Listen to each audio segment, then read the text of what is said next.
your office. It's a public office.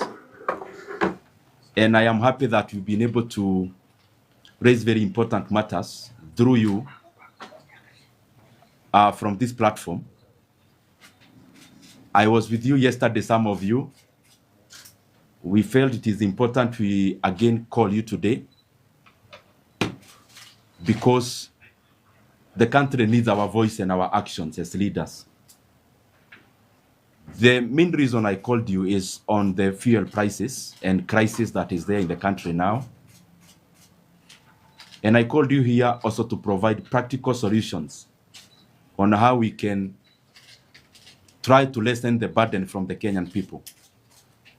But from yesterday, I'm sure all of us as Kenyans, so that the government has not been keen and the government has not been forthright in wanting to deal with this crisis in a manner that is humane and in a manner that understands that fuel is an important component in the running of our economy. Our economy literally runs on oil and fuel. And how we have seen, including the communication from government, has been disappointing and has been underwhelming. Because in such a matter, you'd have expected that instead of sending a memo to the newsrooms, just by the time you are finishing to read news, this is a matter that needed more explanation from senior government officials, because it's very far-reaching. I mean, increasing fuel with the margins Kenya increased.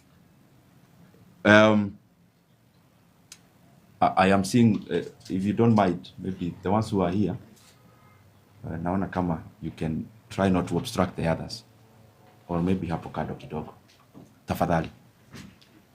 So the issue is that the margin at which fuel was increased is not just about pump. It is about the spiraling within the economy. And let me start here by saying that the hiking of fuel prices that happened yesterday, of course, is unprecedented in terms of quantum. We have never seen that kind of margin increase in fuel prices ever since April started releasing the guidance of prices. And therefore, this is a very important matter to our economy and the running of our economy in all sectors. Just today, we have seen that the transport industry have also reacted to the hike in fuel prices by also passing over that burden to the consumers of the services within the transport industry.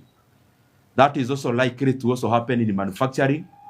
It is likely to happen in every other sector within our economy. And therefore, the bigger question that we need to ask ourselves as Kenyans, between the ripple effect of increasing fuel with the kind of margin that we did yesterday as Kenya, between that effect, that direct effect, and the ripple effect that is there, and on the other side, the amount of money that we could spend in making sure that fuel is affordable, what is a bigger cost to the economy and which is a more prudent thing to do? Is it to let the economy spiral in its negative effects from transport to manufacturing to the forex in terms of dollar demand and to all the other sectors? Is it better to stop that spiraling by spending some little more money on bringing down the prices? Or is it unleashing the entire price increment to the consumers? That is what we need to interrogate. And as I said before, it is upon us as leaders to also offer practical, reasonable proposals that Kenya can work on. And just to go direct to the point, number one is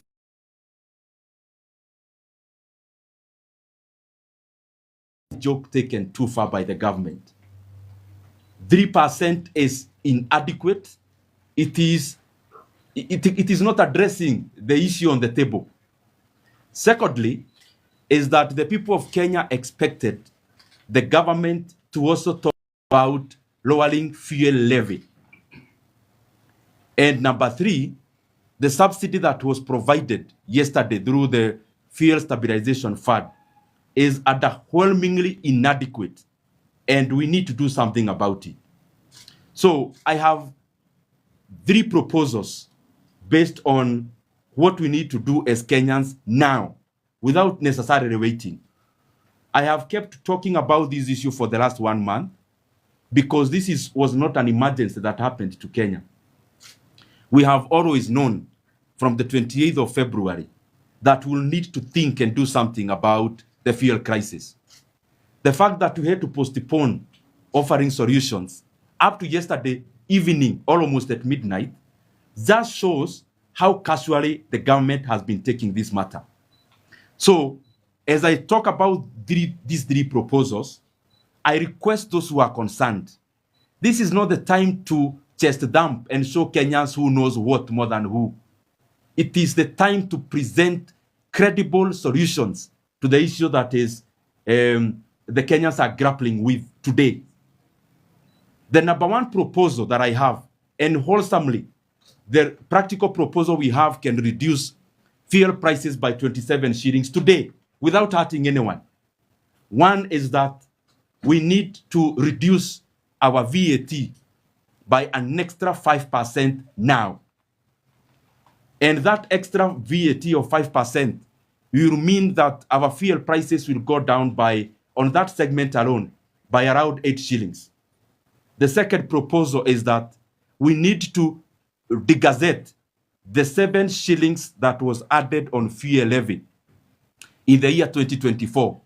It was done through a gazette notice by the Minister for Transport.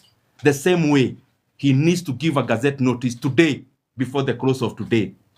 That will also bring down the fuel prices by an extra 7 shillings. The other thing that we must do is that the fuel stabilization fund has close to 20 billion Kenya shillings as we talk. And this is not money that has been budgeted for. This is money that Kenyans pay in the pump. As you go to fuel your car, it is the Kenyans who have been funding the fuel stabilization fund. And my proposal is that we need to provide an extra 5 billion shillings from the fuel stabilization fund. And with a consumption of around 400 million liters of diesel and petrol per month, it means that will amount to around 12 shillings per liter. Adding those 3 elements, specifically reducing VAT by an extra 5%, that gives an extra reprieve of around 8 shillings, reducing fuel levy by around 7 shillings, and also offering an additional subsidy of 5 billion shillings from fuel stabilization fund. That also means around 12 shillings per liter. Wholesomely, we can be able to reduce the prices of fuel today by 27 shillings. And what that is likely to do is that we are going to arrest the very many spiraling effects that will happen starting today out of the reckless decision that was made by government yesterday. And Kenyans need to realize this. The proposals I have given, I'm not even requesting the government to do anything. Kenyans are just saying, take back the levies and taxes where you got them. That's what the people of Kenya are saying. The additional 8% VAT was added by this regime in 2023. The additional 7 shillings in fuel levy was added by this regime in the year 2024. The money that is coming from fuel stabilization fund. It is not money that they have generated. It is money that has been contributed by the Kenyan people in the last several months. So what we are asking is simple. Just take the levies and taxes where you got them. And if that happens, Kenyans are not going to pay more in the pump as it happened yesterday. So Kenyans are not requesting the government to do anything. They are just demanding that the government takes the taxation and levies to the level they got them. If they only do that, there is reprieve in the pump as the starting point. Then after doing that, in the medium term, we should now be looking at how to tax exempt the fuel products. We at least take our VAT to 0 in the intermediate period, because the issue we are dealing with is not long term. How we saw even during the Russia and Ukraine issue is that this issue doesn't take too long. There is already solutions being floated globally. And therefore, we may push this cost to the Kenyan people, then we end up hurting our economy for the rest of the year. I don't think we need to do that. Kenya has resources to be able to arrest this matter when we can arrest it. The other issue that Kenyans must be aware of, just look at your data and you'll see that global oil prices were at a higher price in the year 2022 than they are now. Actually, in May of 2022, a barrel of oil topped around $115 per barrel. It is definitely higher than the $98 per barrel it is trading today. But fuel prices never exceeded 160 shillings for petrol and around 140 shillings for diesel. So this is simple arithmetic. The global oil prices were higher in 2022 at around $115 per barrel. But the highest Kenyans were paying was around 160 shillings for petrol and 140 shillings for diesel. What an oxymoron then there is, that the global oil prices are now around $98 per barrel, but Kenyans are paying upwards of 200 shillings. That is a paradox by itself. And even when we compare the regional prices, and especially Kenya being a home of a port, and Kenya having mechanisms like fuel stabilization fund, which is funded by Kenyans, it is not explainable logically how any of our neighbors should be selling fuel cheaper than Kenya. That is a paradox by itself. The last thing I want to address, and I want to bring it to the attention of Kenyans, and I've been doing it, but unfortunately, maybe many people block Kenyans from getting this real information. This scam called G2G. G2G is a scandal, it is a scam, and it is a business for senior government officials in Kenya. G2G, there is nothing government to government. Saudi Aramco is government in their area. And also the companies in the UAE are owned by government in those countries. But the other G that should represent the government of Kenya, Kenyans should know that there is no government there.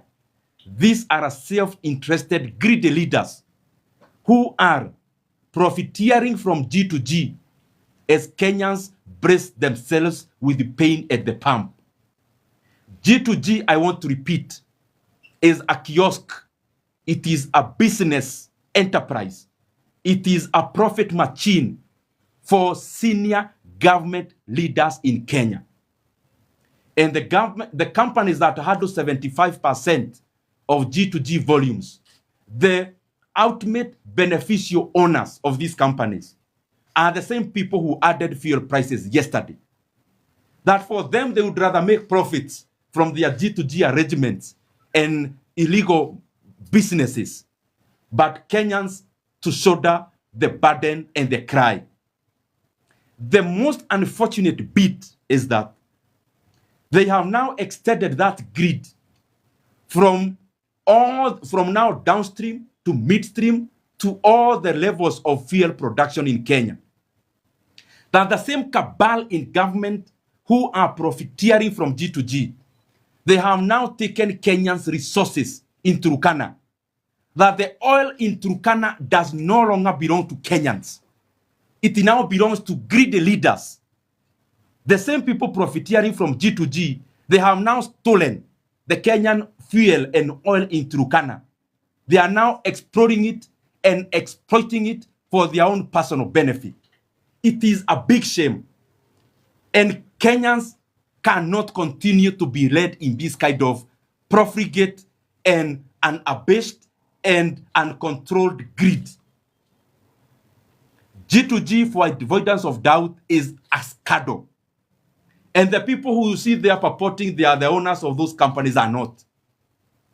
The second thing is that we have now also negotiated through the pain of Kenyans our political dealings. The G2G companies that were there previously belong to the original owners of government, the original one. Now, even those who joined, part of the negotiation that was there after the protest of 2024, that instead of addressing the issues Kenyans raised, leaders sat down to cut deals, and a few companies were introduced into G2G. One of them, you have seen it in today's newspapers on front page, that as Kenyans, we are talking about lowering taxes and lowering the cost of living. Leaders sat down in dark rooms and instead cut deals on introducing companies belonging to the then opposition. For them to be silenced, Kenyans had to pay the price. So, my friends in government, Kenyans will not continue to shoulder the burden of your greed through the dealings of G2G, that as they bear the pain in the pump, you are celebrating the profits. That will not continue to happen in Kenya anymore. Very lastly, the proposals you are giving are practical as well-meaning leaders. The leaders in government should not try Kenyans. Do not try Kenyans. You may be swimming in money out of the profits you are making from G2G, but Kenyans are wallowing in poverty created by the same policies. Do not try Kenyans. It is to your benefit that soonest the government must call a consultative meetings of all the. We must reduce VAT further. We must reduce fuel levy. And we must provide extra not less than 5 billion shillings for an additional subsidy. And those practical solutions will bring down the fuel prices by at least 27 shillings. Let us not try the patience of Kenyans. It is to your benefit now, by following what Kenyans are proposing. Don't argue with Kenyans, because soon you'll be arguing with yourself. Thank you very much. Question, Yes. Is it possible a real impact on going forward? Yes. If this fuel, the price of fuel remains the same at the pump, what is the likely effect from jobs to factories and all that? What is the likely effect from the farmers? The farmers and all that? Yes. Secondly, the argument is that the amount they are using, the 7 shillings, the tax and all that, is the one which is being used for road constructions and all that. What do you say that they make that tax in order to build roads? Okay. Yes. Let me start with ramifications to the economy. One, we have already seen reactions, credible reactions from actors within our economy. Our economy runs on fuel, from transportation to energy generation to manufacturing and all other facets of our economy. So the likely effect, number one, is what you've already seen, that Kenyans will be made to pay more for transport. And transport in Kenya is not a leisure transport. It is an input. When you move from your home, from Rogai to come to town for work, transport is an input to what you are doing as a provider for labor. And therefore, the ramification number one is that this issue is going directly to the pockets of Kenyans to take the little that is left. The second thing is that we are now, like, after transport hiking of transport cost, the next thing you are likely to see is the prices of the manufactured products, including uga. The other thing is generation of electricity. When you look at your bill, there is money you pay for energy. Sorry. There is the amount you pay in the bill for fuel. That you likely increase. So the spiral effect is quite large and huge. So that is why my proposal would have been, we spend much more money to make sure the spiral doesn't happen. The second thing we will see, by the close of this month, by the close of April, look at the inflation figures in Kenya. The inflation figures will climb up. And inflation is not just a macroeconomic parameter. Inflation communicates what Kenyans are going through. The other thing we are likely to see is that this effect must go into the strength of our local currency. Remember, when prices go up globally, even after we are told we pay this fuel through Kenya shillings, after 6 months, Kenyans still have to pay the fuel in dollars. So the demand for dollars will go up. That means when the demand for dollars go up, we can only do two things as the Kenya. Either expend or spend our currency reserves, that is forex reserves, or number two, the shilling will be decimated or will lose against the other global currencies. That spirals even further because it now affects co-inflation directly. It affects everything else Kenyans import. So the effect is very large. And that is why, given the problem we are dealing with is short-term, the government ought to have dealt with this matter by providing credible, real solutions. We have seen in Zambia, President Hakainde Hichilema, what did he do? They have removed the excise taxes and the VAT from fuel because they understand that the problems you are going to create by rapidly increasing the fuel pump prices will be sticky to come down. When prices of transport go up, when the prices of Uga goes up, in economic terms, those things are called sticky prices. They become sticky. For them to come down, it will be another long haul. So instead of all that, why can't we arrest the issue where it should be arrested? That is my take.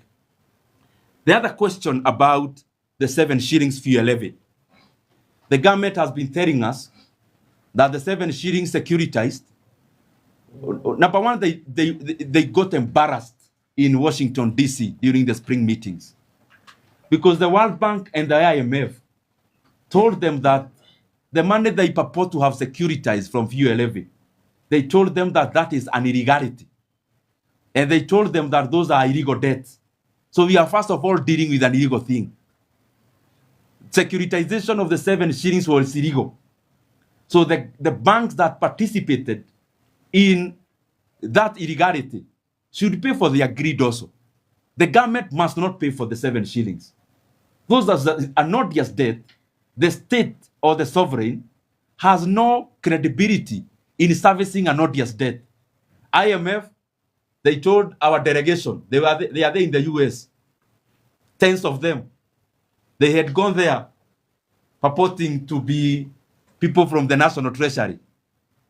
They were taught basic economics. Instead, I hope they are paying school fees for that teaching. Because Kenyans have always told them securitization was illegal, but they still went to the US to ask IMF what securitization is.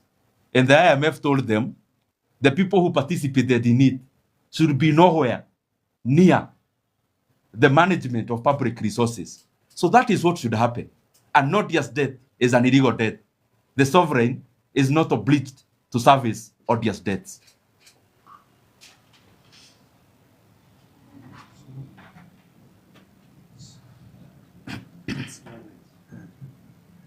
Any other?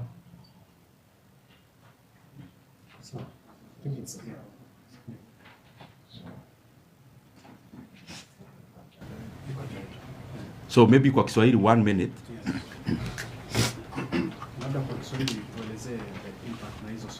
Okay. Asante sana. Na leo Wakenya wameona ya kwamba serikali haijakuwa imejitayarisha vizuri kwa kuangazia mambo ya bei ya mafuta. Kwa sababu tumeona nchi mingi duniani, watu wakubwa katika hizo serikali na nchi wamekuwa mstari wa mbele kwanza kuangalia vile watakabiliana na hii janga ya mambo ya bei ya mafuta. Lakini tumeona ya kwamba serikali imechukua muda na badala ya kutoa mwelekeo mzuri, wamekuja jana kuwekelea mzigo kubwa sana kwa Wakenya. Jambo la kwanza nataka niseme ni kwamba bei ya mafuta katika ulimwengu ile inapimwa katika dollars per barrel ilikuwa juu zaidi mwaka wa 2022, ambapo tuliona a barrel of oil ilikuwa dola 115 hivi, lakini mafuta hapa Kenya ilikuwa shilingi 160 kwa petroli na 140 katika diesel. Lakini sasa mafuta ulimwengu iko chini ya vile ilikuwa 2022, kwa sababu oil per barrel is currently around $98 per barrel. Lakini tunaona ya kwamba Wakenya wanaambiwa watalipa mafuta bei kuzidi shilingi 200.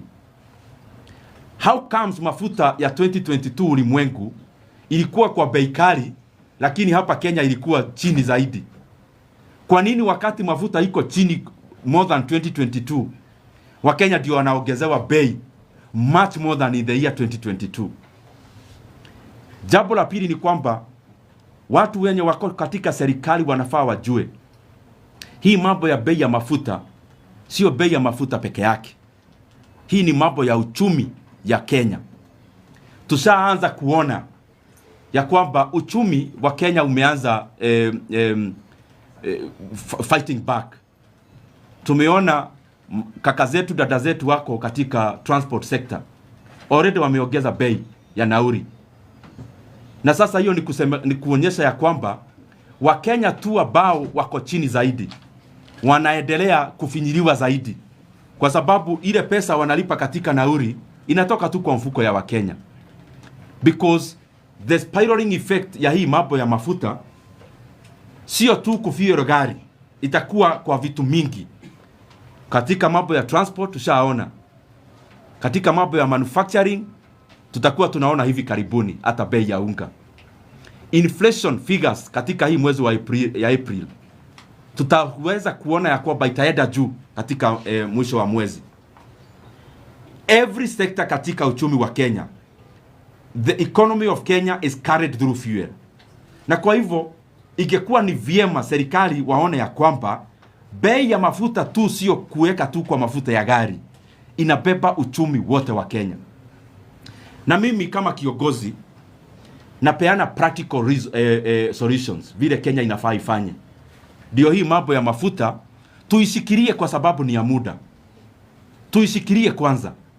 Ya kwanza, ile VAT serikali jana walijaribu kuonyesha Wakenya ati wanapeleka chini. Hiyo ilikuwa ni sarakasi. Kupeleka VAT chini na 3%. That is a joke. Hiyo ni sarakasi. Na Wakenya wanauliza, lazima serikali ipeleke kodi ya VAT chini ya mafuta by at the very least an extra 5%. Na hiyo ita reduce bei ya mafuta na shilingi kama 8 hivi. Kitu ya pili ni kwamba fuel levy ile serikali iliongeza mwaka wa 2024. Wakenya wanasema hiyo shilingi 7 lazima iondolewe. Na jambo la tatu, iko fund katika Kenya inaitwa Fuel Stabilization Fund. Na ni pesa ya Wakenya. Na iko na pesa zaidi ya 20 billion shillings. Wakenya wanasema an extra 5 billion shillings itolewe pale, Wakenya wapewe subsidy. Na katika ile mafuta Wakenya wanatumia kila mwezi ya around 400 liters of petrol and diesel per month. Hiyo pia itapea Wakenya nafuu ya shilingi 12. Ukiongeza hizo, nasema mimi 3, kupeleka chini VAT by an extra 5%, hiyo ni kama shilingi 8, kuondoa fuel levy ya shilingi 7, na kuongeza subsidy ya Wakenya kupata nafuu ya shilingi 12 per liter. Hiyo already tutakuwa tumepea Wakenya nafuu ya shilingi 27 kuanzia leo. Kwa nini serikali wagoje mpaka Wakenya wenyewe waanze kujiexpress when they know the right thing to do?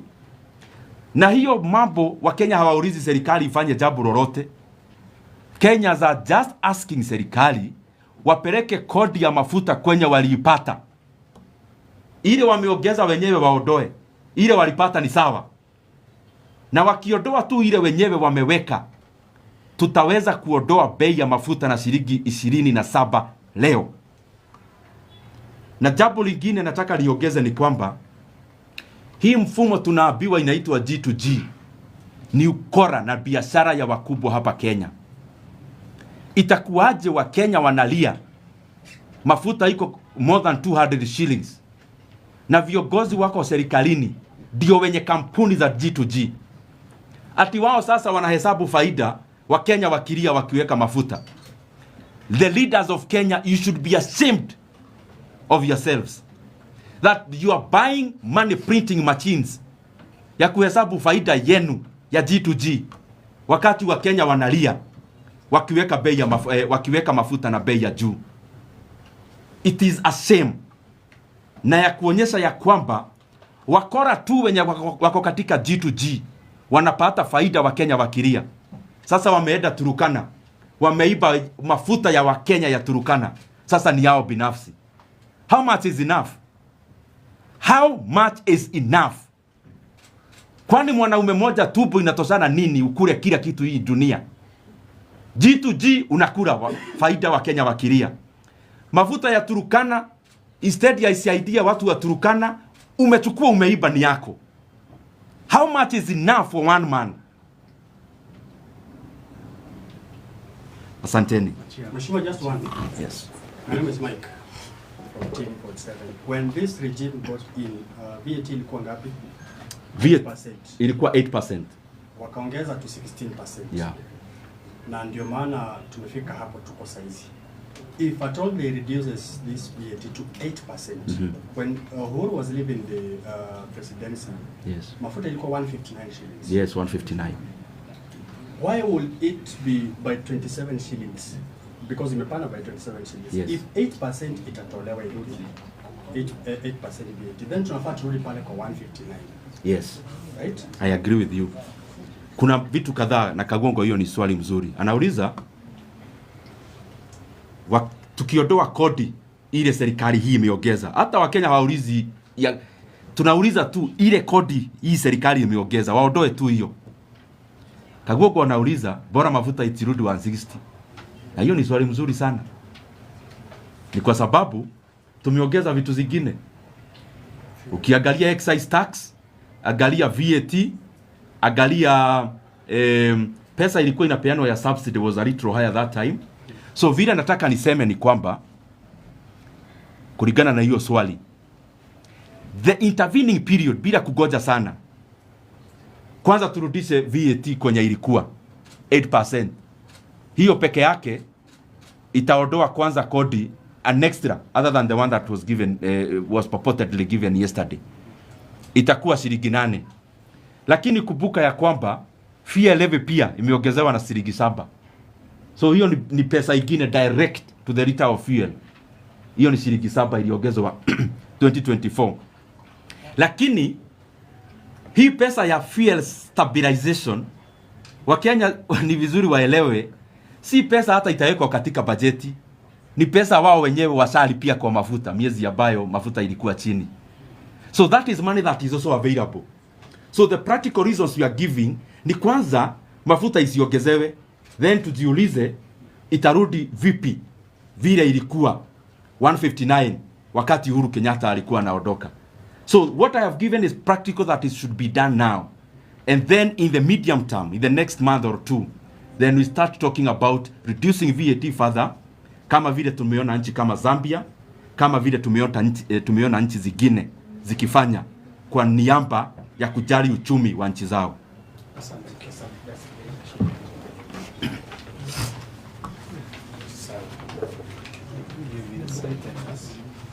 Nitasema maybe kwa wale wa ile lugha nyingine, Ramogi. So I'll be brief also so that I don't keep you. Odo wa mbere ni gwenda kuga ati andu a Kenya ni arakaru muno ni kuonania ati thirikari atongoria thirikari handu hamadiru no horo wa maguta kuma riria baumirire mweri 28 wa February. Tukoretwo tukiona atongoria thirikari mareka campaign handu ha kuonania utongoria maundu-ini maya, na horo wa maguta no wambiriirio already ko affect andu a Kenya. riria ngari ciongerera thogora wa fare kuu ni kuongerera bei kuri mundu wa Kenya wa kawaida na marongerera bei ni tondu wa thirikari gukiongerera maguta ni tugukorwo tukiona matuko maguka andu aria nao manufacture indo Kenya tondu ingi mahuthagira ndithuru nao makiongerere mutu wongererwo bei inflation mweri uyu yongerere mundu uria urakua murigo uyu ni muikia kura wa Kenya na muikari wa bururi wa Kenya na ni wega thirikari imenye economy ya bururi wa Kenya iranaga through maguta na ni wega mbere ya kuongerera bei ya maguta mamenye kuhutia bei ya maguta ni kuhutia miena yothe ya muikarire wa mu Kenya. Proposal itu nino tandu wa Kenya na bemwe thirikari no ginya irwe igoti ria VAT na an extra 5% ici goka kindu ciringi 8 thirikari no ginya yeherie fuel levy iria o enyewe mongereire mwaka wa 2024 ici goka ciringi 7 na kuma kigina gitagwo fuel stabilization fund tondu kiri na mbeca thirikari no ginya yeherie bilioni 5 cia guthaitira andu a Kenya na njira ya kumahe subsidies na icio igoka ciringi 12 o lita tondu Kenya huthagira lita milioni 400 ma dithuru na petrol o mweri na tweka uguo andu a Kenya no mehererio murigo wa ciringi 27 thaici gutari gweterera. Undu wa keri ni wega atongoria thirikari manyihanyihie mirire kindu giki matinda magituinira gitagwo G2G ne biashara ya andu eri atatu me thirikari-ini kungihoteka atia andu eri atatu riu ni gukena marakena ni undu wa faida ria marathondeka maguta-ini riria andu othe a Kenya mararira na gukorwo ati andu acio no tuhete kanya ga gutongoria bururi wa Kenya ihonge-ini itiganite na andu acio no mathiite Turukana makoya maguta ma andu a Kenya makamatua mao no ginya uhoro uyu wa wiendi ukinye muico na andu a Kenya especially ra mahetwo kanya ga gutongoria nyihanyihiai uhoro uyu wa kwenda mbeca muno niguo tuthaitiria andu a Kenya na tuthaitire economy ya Kenya na tutige gukena riria andu aria angi a Kenya othe million 50 close to 60 million mararira ati ndiri atatu riu ni gukena marakena